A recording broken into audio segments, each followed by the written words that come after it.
მათი ნათელი სვეტი ადგეს ჩვენს სავალგზას, ჩვენს ქვეყანას, ჩვენ ოჯახებს, ჩვენი შვილების მომავალს და ეს სიბნელი აი ამ რეჟიმის სახით, რომელიც დღესაც კი თოლში, ქარაშოჩი, დილიდან პატიმართან მშობლებს ახლობლებს, ამყოფებს ქუჩაში, მოლოდინით შეიწყალებენ თუ არ შეიწყალებენ ბიჭებს, გმირებს მე ვიტყოდი, რომლებიც სამშობლოს სიყვარულისთვის ისჯებიან.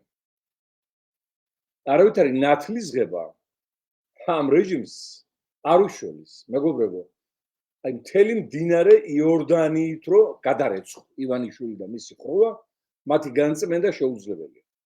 მხოლოდ მათი კინწისკვრით გამოყრა ხელისუფლებიდან არის დღეს ყველა ჩვენი თაობის წმინდათა წმინდა საქმე და ამ საქმეს უნდა ვემსახუროთ მანამ ყველაფრის ფასად სანამ არ მივალთ უმაღლეს შედეგამდე ქვეყნის განთავისუფლება აი ამ ბაღლინჯოსაგან. აი ეს არის საქართველოს გადარჩენა. არასოდეს ვინმეს დამარცხება კონკრეტულად. ნუ პირველ რიგში შიგნით ქვეყანაში არ ყოფილა საქართველოს გადარჩენის თოლფასი. იქ სხვა პროცესები იყო ისტორიული და ნუ მარტო ერთი ფაქტორი არ წვეტავდა ბედნიერებას ან უბედურებას. აი დღეს რეჟიმის დამარცხება არის საქართველოს გაბრწყინება. ნათელი საქართველოს და ნათლისღება. და უფალი რომ მოვინათლა მდინარე იორდანიაში ეს სიმბოლური იყო უფალს რა თქმა უნდა მონათლი, მაგრამ მისა კაცობრიობას მაგალითი საკუთარი თავმდაბლობით საკუთარი პრეცედენტული ქმედებით რომ განწმენდა არის მუდმივი მდგომარეობა და არ ერთი დღე ან ერთი რაღაცა ქმედება. ქართული ხალხი ყოველთვის აი ამ განწმენდის პროცესში იყო თავისი არსებობის დღიდან და შედეგიც სახეზეა გადაშენდნენ უდიდესი ერები, იმპერიები, ინტეგრალური გაერთიანებები ჩვენ მოვედით დღემდე. ვთქვი რომ იმის ადამიანობაც არ ეყოთ რომ ამ ხალხისთვის თუ შეწყალება გამოიცა დილითვე ეთქვათ აი ამ დღესასწაულის გარიჟრაჟზე დაეხარებიათ ხوار შეიძლება რომ სულ ორიენტირებული იყოს რეჟიმი რით გაუხეთქოს გული ხალხს რით ავნოს აი ხوارი ლექსი ამათი მიზანია აბა მე დღეს ვის რა ვავნე აი ამით აკეთებენ საკუთარი საქმიანობის შეჯამებას დღის ბოლოსაც ლოდი დამცავი ლოდი ჩამოატეხეს ქვეყნის გავლა თქო ჩხირი გავუკეთოთ კედელში იმიტომ რომ მიმიწვია ტელეკომპანია ფორმულამ პირდაპირ ეთერში რაც ნუ ხშირად არ ხდება მაგრამ მაინც ხდება ეხლა შედარებითი მხაზარვიზიასთან ნუ ფორმულა ოლიმპიური ჩემპიონია სადღაც ორ კვირაში ერთხელ მაინც ნუ პირდაპირ ეთერში ჟურნალისტები საკუთარი ინიციატივით და სიმპათიით მიწვევენ თორემ საინფორმაციო ბადიდან იქაც ამოგდებული ვარ აი რო განვაცხადო პირველმა მე რო ხალხო ივანიშვილი დაემხო ქვეყანა თავისუფალია აი ამასაც კი ჩაბლოკავენ პირველ რიგში აი ეს ვითომ ოპოზიციური ტელევიზიების საინფორმაციო ბადეში რომ რამე ჩვენ უპირატესობა აი ამ ოლიგარქ ბანდიტებთან რომლებიც რიგში დგანან რომ ახლა ივანიშვილის შემდეგ ისინი მოვიდნენ რაღაცა არ მივიღოთ ისე როგორც ეს მოხდა 2024 წლის ძალიან ისტორიულ 4 ივნისს კონგრესში ჰელსინკის კომისიის ხდომაზე როდესაც ვილსონმა ჰელსინკის კომისიის თავმჯდომარემ კონგრესმენმა გამომაცხადა თქვენი მონამორჩილი და ლეიბორისტული პარტია ინიციატორად მეგობარი აქტის რამაც რეჟიმი მიიყვანა სრულ საერთაშორისო იზოლაციამდე და ფაქტურად ცოცხალ მდგომარეობაში დატოვა და ახლა გვამია გასატანი აი ეს პროცესი იყო და ამის ინიციატორები ჩვენ ვიყავით ეს თვითონ დაადასტურეს კონგრესში აი ეს რო გაიგეს ამ ოპოზიციურმა ტელევიზიების დამფინანსებელმა ყაზარაძემა, ჯაფარიძემა, ჭყატიშვილებმა, რა ვიცი კიდე ვინც აფინანსებს ოქრიაშვილებმა და ეს მთელი ბანდა ყველა ოლიგარქი ერთი მამის გაკეთებულია პოლიტიკურად, ფსიქოლოგიურად. ერთი მამის, რომ რახან იშოვეს, იყაჩაღეს ბევრი ფული, ძალაუფლებას მათ ეკუთვნით. და ხალხის სტატისტიკა, ხალხი მონა, ამიტომ ისინი რასაც გადაუგდებენ, ხალხმა ის უნდა იმყოფინოს, ტაში უნდა დაუკრან, კიდევ აერჩიონ. აი ეს ხო და როგორც კი ეს ამბავი მოხდა, იმ წუთში იქნა ეს ჩვენთვის ტელესივრცე დაკეტილი. ამიტომ დღეს რო არ დავაგვიანო ამ ბედნიერ მოვლენაზე, ასე ვთქვათ. ამის გარდა წინაზე ჩვენ პოსტი დავდეთ. საოცარი ბედის მატარებელი ვარ ამ ასპექტში და გეტყვით რას გულისხმობ. დახმარების თაობაზე, იმიტომ რომ აი ძალიან გვიჭირს. თუ ესე გაგრძელდა, შეიძლება ის საქმიანობაც ვეღარ გავწევთ, რასაც აი ახლა ვეწევით. იმ დონეზე ფინანსურად შემოგვეხვია ეს მახრჩობელა და იცით ახლა აღარ დავიწყებ მოთქმას და დეტალების ახსნას. იცით ყველაფერი, ხო? ხო და დავდეთ აი ეს თხოვნა ჩემი ის იყო ეს ტექსტიც და ასე ვთქვათ, მოწოდებაც, რომ დაგხმარებოდით, რაც შესაძლებელი იქნებოდა. აღფრთოვანებული ვარ იმით, რომ ნახა ეს 120,000-მა კაცმა და ნუ რა თქმა უნდა 280 კომენტარი პირველ რიგში მთელი ტროლები და ბოტები ივანიშვილის მოიხსნენ და აქეთ გამოეშურნენ, როგორც კი აი ესეთ პოსტებს ნახულობენ, რომ გთხოვთ და გაწუხებთ დახმარებაზე, აი ემართებათ ელეთ-მელეთი და იწყებენ ლანცხვაგინებას, მათ ხოვრობას დაიწყე, ოჰო, არდა მაგათი ბელადი მილიარდერია და აკუბარდიას სტუდიაში დახმარების პუნქტი ჰქონდა გახსნილი 2012 წელს, სააკაშვილმა დამაჯარიმა და ფული შემიგროვეთო და 1 ლარით ხალხი იდგა იქა და აბარებდა. ის არ იყო მართლობა, რა თქმა უნდა. ხო, ნუ ყოველ შემთხვევაში ეგ ტექსტები აქვს. ხო, 120,000-მა კაცმა ნახა. და ჩაგვერიცხა ერთმა ძალიან ღირსეულმა კაცმა, სახელს არ ვუდგე, ოქრუაშვილმა, ეს ის ოქრუაშვილი არ გეგონოთ, ჩაგვერიცხა თანხა 500 ლარი, უდიდესი მადლობა ჩემო ძვირფასო მეგობარო, ისტორია ამას დაეხსომებს, ჩვენს დაეხსომებთ რა თქმა უნდა და ბატონმა კირკიტაძემ, ასევე ესის კირკიტაძე არ გეგონოთ, ჩაურიცხა 1 ლარი, რაც ასევე ჩვენთვის ძალიან ძვირფასი.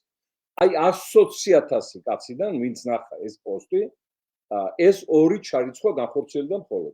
120,000-დან 100,000 კაცს 1 ლარი ჩაერიცხა, მეგობრებო. ჩვენ აი ამ დღებში წამოვაგორებდით უდიდეს ანტიარაბულ მიტინგს რუსთაველზე. ხა პირდაპირ გითხრათ.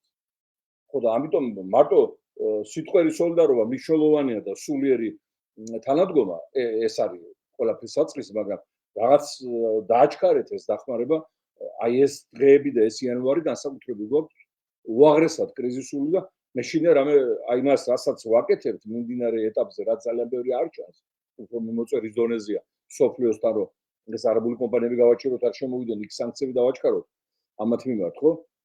ეს ძალიან მნიშვნელოვანი პერიოდი გვაქვს და აი არ შეგვიშალოს ხელი, თორე მე ახლა დიდი ჭამასპის და გართობის და კაზინოების სპეციალისტი არ ვარ, იცით ეგ ამბავი, ასე რომ ჩემთვის არ გაწუხებთ არის. ის არაფრით არ იყო განსხვავებული წინა დამანგრეველი კვირებისაგან ხელისუფლების ქმედებათა ასპექტში. მასობრივად გრძელდებოდა რეპრესიები, გრძელდებოდა წარსულ გადაცდომათა და შეცდომათა არ გამოსწორების და გაღრმავების ტენდენცია. მეცაც გეტყვით, პრემიერ-მინისტრად წოდებული ეს რა ქვია დაუარცხნელი ტიპაჟი კვლავ გაემგზავრა თავის მამობილებთან ემირათებში. ქართული მიწის გაყიდვაზე პირდაპირ აი ესე ყიდიან რუკა დააქვთ, რეესტრი იქუდევთ რა ქვია დიპლომატში და პირდაპირ უბრალოდ მოდით, იყიდეთ, მოდით, 64-ია, არ გაუშვათ ხელიდან, მოდით, თორემ მე დაკარგავთ, მე აღარ იქნება. წავიდა კიდევ შეხვდა იმ ალამბარს, იმ იგლ ჰილის თაღლით მენეჯერს, მოილაპარაკეს, ნაწილი გაცხადდა, ნაწილი რა თქმა უნდა დახურეს, ისევე როგორც იმ ხელმოწერილ დოკუმენტებში არის საიდუმლო პუნქტები და ხვდებით ალბათ იქ არაფერი საქართველოს აღსაშენებელი არ ეწერება და არ წერია და გარკვეულად იმ კომპანიამ იფიქრა, რომ დაამშვიდოს ქართული საზოგადოება და ამ ალამბარის პირით გამოგვიცხადეს, რომ ადგილობრივებს დავასაქმებთ, ბატონო, სამუშაო ადგილებს შევქმნით.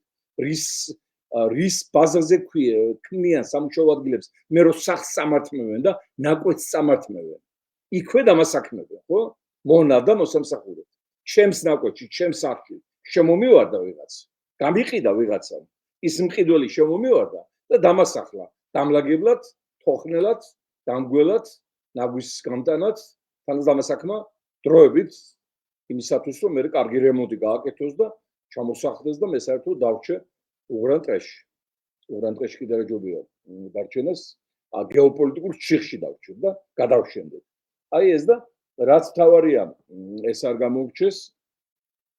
ეს ბატონი სალია სოხუმიდან ტოლვილი, საერთოდ სოხუმიდან წამოსული ხალხი ჩვენი სიამაყე და ღირსეული ადამიანებია ყველა, მაგრამ აი იქაური, აი ელიტა ვინც არიან, არამიები, სალიები, შარანგიები, ყარამანაშვილები, ბანდა, ხალხო, გულა მოცლილი ბანდა. აი ამათ მიიყვანეს აფხაზეთი დაკარგვამდე. ამათმა მოპატიეთ რუსულად ვეთქვი, დვორუჩნიკობამ, მრავალ ხვრელიანობამ, აფსუას სალგეეტანებოდნენ, რუსს სალგეეტანებოდნენ, თურქს სალგეეტანებოდნენ. ჩახვიდოდი კითხავდი ვინ ახარ, გეტყოდნენ რომ არ ვარ ქართველი, სვანი ვარ, იმერელი ვარ, მეგრელი ვარ. აი ესე ქონდათ გაწყვეტილი ეროვნული ძარღვი და ძაფი. და ამოღებული. ეხლა გადმოინაცვლეს აქეთ.